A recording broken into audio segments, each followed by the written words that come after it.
There we go. We're live. What's up, everyone? Aaron Nagler here with Cheesehead TV, coming to you live on late-ish Wednesday afternoon.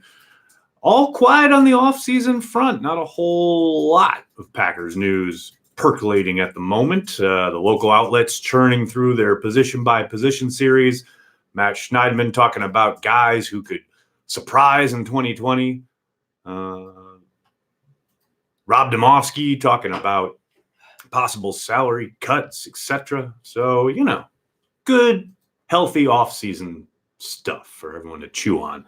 Hello to everybody in the comments. How are you? Nagler's in town. I'm in New York City, where I always am. Aaron, did you think the new Star Wars was good? Oh, we're going to start with Star Wars right away, huh?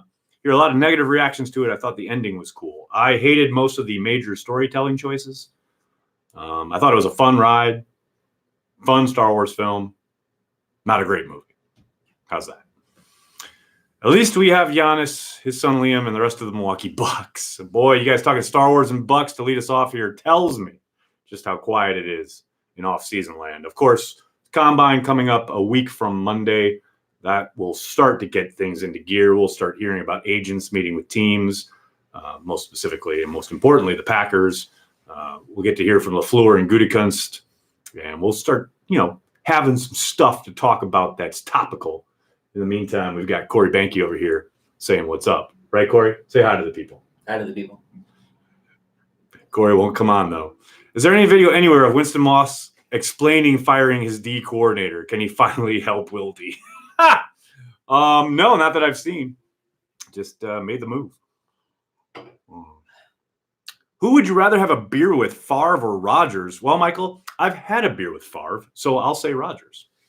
Of course, that was a long time ago at an establishment called the Filling Station, which is no longer in existence. The building is still there, and it's still a bar, but it's not called that anymore. Krista says hi, Corey. Real talk, Nagler. Which punter do the Lions take with the third pick?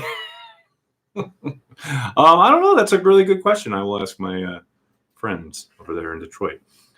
Nags, is it crazy to think middle linebacker, I believe you mean inside linebacker, won't improve much? Blake isn't great, but he's competent, tough to hand the keys over to a rookie if Murray and Queen aren't there at 30. I have utmost confidence in Brian Gutekunst and his staff to find somebody not only to be competent, but to improve the play at the position. Be it one of the gentlemen you have mentioned, maybe someone later on in the draft, maybe a free agent acquisition. A long way to go in that regard. But the bottom line is I don't think it's crazy to think that they can improve at inside linebacker by any stretch of the imagination. What did you and Favre talk about? Well, Teddy, let me tell you. There were many, many people in attendance, and we were much younger then. This is 30, 40 years ago. So we didn't talk about a lot. We shouted, and there was loud music, and it was a lot of fun. Will Cheesehead TV be selling a draft breakdown like last year? Brendan, we were just speaking about that, Corey and I. Yes, the draft guide is just rumbling to life as we speak. Writers are preparing their breakdowns of various positions. We've got a couple really exciting featured articles in line for you guys. I'll be interviewing a player for the draft guide. We'll have a very special draft guide only Packer transplants. And hey, if you want to jump on, now's a good time to hit up Cheesehead TV's Patreon page, patreon.com/cheeseheadtv. All we ask is $5 a month. You get exclusive early access to the draft guide and maybe something else too. So make sure you jump on that. Patrons and any Patreon member right now will get exclusive early access to the draft guide. So hop on that.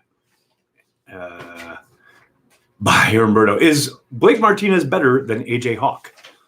They're pretty similar, right? The whole really productive making tackles 5 yards down the field thing. No, I don't think. I think AJ was a little better, actually. Wow, guys are filling up the comments here. What can I say to trigger Corey? That's a really good question.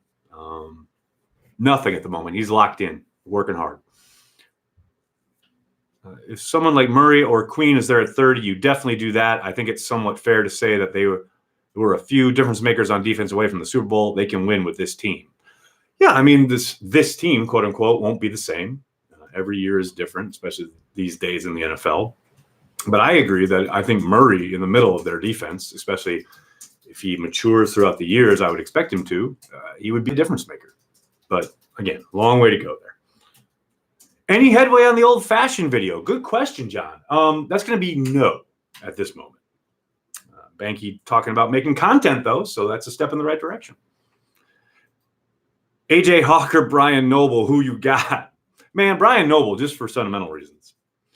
I pray I see the Vikings use the nitro or nickel psycho on us. Yeah, Ismail, I saw a lot of people wishing for things now that Dom Capers is in the fold up there in Minnesota. I don't think it's any one particular thing, obviously. I do think, and I think I mentioned this here, I did mention it on Twitter. My guess is that Zimmer wants to incorporate some zone blitz / 3-4 type elements into his defense and, go into the godfather of the zone blitz to help implement them. But that's just guesswork on my part. Oh, what else we got here? Would our existing trio of tight ends minus Graham be sufficient? Tanya and Sternberger need playing time. Sly, I think so, but I wouldn't completely rule out, say they do move on from Graham. I wouldn't rule out a free agent acquisition. I wouldn't rule out them drafting somebody. I wouldn't rule out either one of those or maybe even both. But I would be completely comfortable going into next season with Sternberger, Tanya, and Mercedes Lewis. In fact, I'd love that. I expect Matt LaFleur and Hackett to be more creative. Do you think it could be a big difference if they call more trick plays? I don't think there'll ever be an abundance of trick plays. I do think they'll get a bit more creative, as you're suggesting. I don't think you're ever going to see the kind of thing we see from Josh McDaniels and the Patriots, where they kind of go to town on occasion. But I do think they'll be a little bit more creative with motion. They will expand things a little bit, their bag of tricks, so to speak. You'll definitely, I think, see a progression in that regard, but I don't think it's going to be, calling a trick play every week or anything like that. Who's the more handsome Packer, Jair or LaFleur? Love me some Jair, but it's got to be Matt LaFleur. Come on. That gentleman just cuts glass with that jaw. It's just crazy. Nagor, what difference do you think we'll see from Aaron Rodgers in year 2 of Matt LaFleur's scheme? Well, I hope they try to accentuate getting the ball out in time / in rhythm. Obviously, Aaron Rodgers is always going to look to make plays, probably off schedule sometimes, probably outside the pocket sometimes. But hopefully there's a bit more two-back stuff, condensed formation stuff, orbit motion stuff that gets the defense kind of out of position, maybe taking false steps and allowing Aaron just a crack of maybe a hair of a window that gives him a little bit more comfort to fire in rhythm. I don't think it's ever going to be his game completely, but I do think that's a major component to them moving forward on offense in 2020. Nags, would it be worth a pick to go after Hunter Henry? I have seen his name pop up. I think he's a free agent, Cody. I don't think they need to trade for him.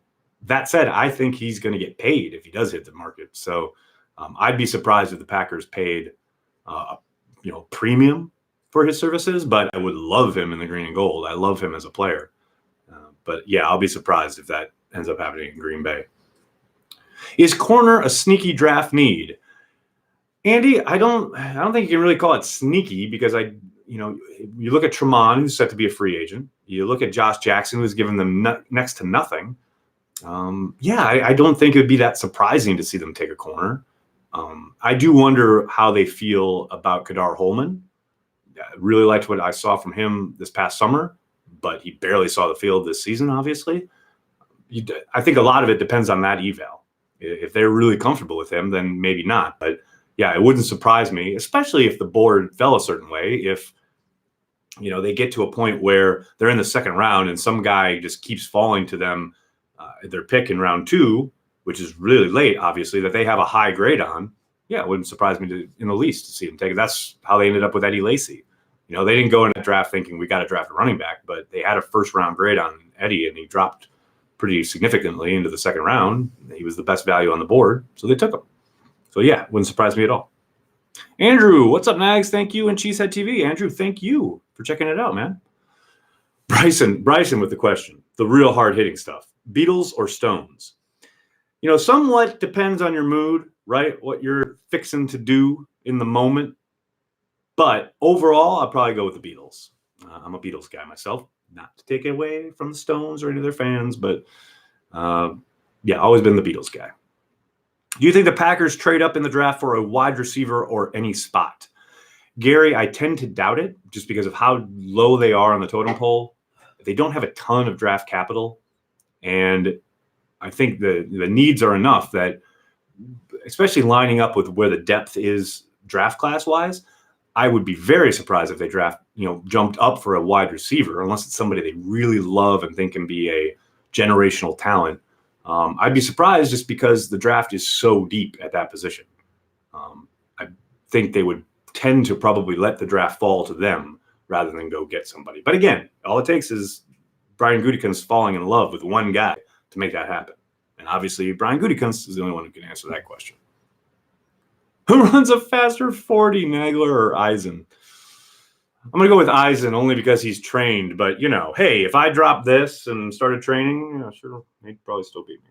It's a lot of ifs. True. Will the Packers draft Rodgers' replacement?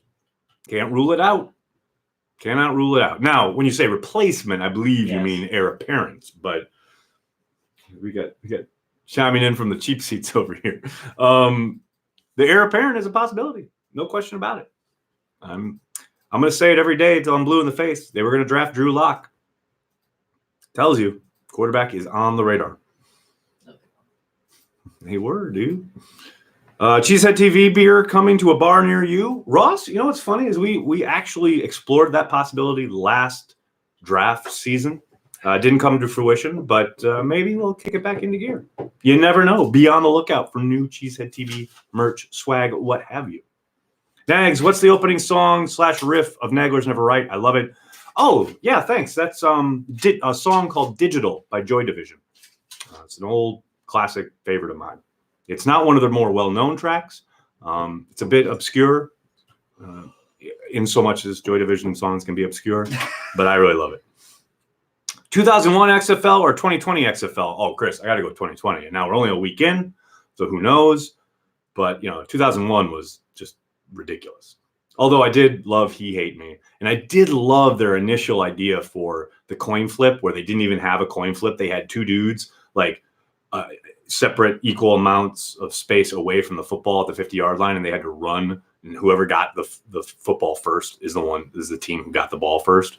I'm all in on that.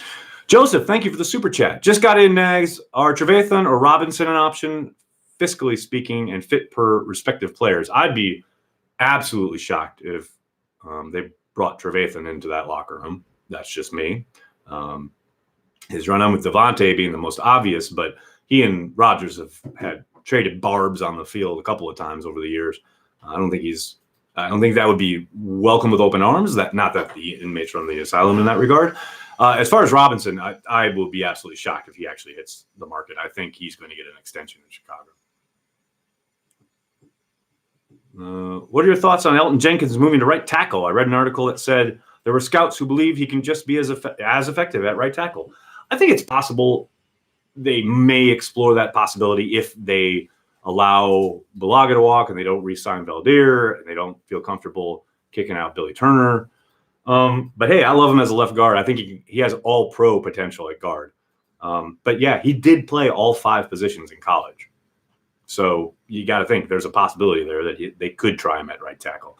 And I don't doubt for a second that they will probably run him there a bit in training camp. But I think he is, his ceiling at guard is so high. I think it would be a shame to move him out to tackle. But never say never. Jordy, thanks for the super chat. Oh, you're funny. Oh, look, it's the buddy who made fun of my daughter. Oh, thanks for the money, though. Would Devin Funchess fit the scheme? I'm going to say nah. I think they need much more explosive athleticism and or speed than Devin Funchess would bring to the table. How was Ed Oliver's rookie year? Teddy, from what I saw, it was pretty damn good. I loved him coming out, obviously. I didn't see a ton of Bills games, but the stuff I did see, he was kind of a madman. Gary Gaines, thanks for the super chat. Is 2 tight ends and 2 running backs viable formation in the NFL? Would you need versatility to be too slow?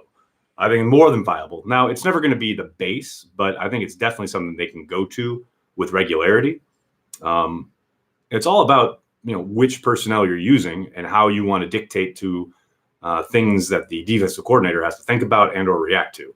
But yes, I think there's no question that could be a significant part of their arsenal if they so chose. What is the main factor why the Packers have only won Super Bowl in the last 20 years? The main factor is that it's hard to win a Super Bowl. I mean, I understand the whole premise of people saying they have wasted Aaron Rodgers' prime. And to that I say, yes, and the Saints wasted Drew Brees' prime. But no one ever talks about that. It's hard to win a Super Bowl. It's hard to get to a Super Bowl. The Packers should have been in another Super Bowl if not for a certain gentleman, former tight end, who I won't mention here for fear of Corey Banke jumping out the window. But, they've been knocking on the door. Jared Bush. No, well, there's Jared Bush. I was going to say Brandon Bostic. Yeah, I know him. Jared so, Bush. they've never forget Jared Bush. Jared Bush could have dropped on the ball in the NFC Championship game. Very correct. Breaking news, the Vikings horn is part of ISIS. I definitely agree there.